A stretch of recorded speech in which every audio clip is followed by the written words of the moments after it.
63 சங்கீதம் 8 என் ஆத்துமா உம்மை தொடர்ந்து பற்றி கொண்டிருக்கிறது. தொடர்ந்து பற்றி கொண்டிருக்கிறது. உமது வலது கரம் என்னை தாங்குகிறது.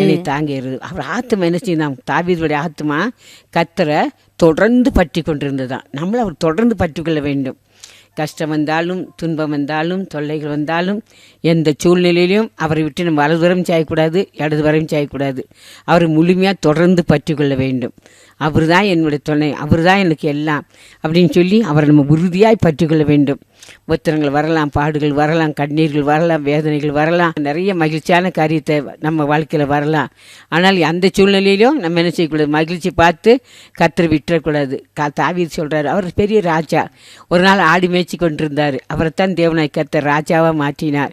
ராஜாவை மாற்றின எத்தனை நல்ல சந்தோஷம், சம்மானம் எவ்வளோ வந்திருக்கும். அதை பார்க்கல. அவர் என்ன சொன்னார்? என் ஆத்மா உண்மை தொடர்ந்து பற்றி கொண்டிருக்க முடியும், வலது கரை தாங்கிறது. அதே போல் நம்மளும் கூட எத்தனை நன்மையும் வரலாம், தீமையும் வரலாம்.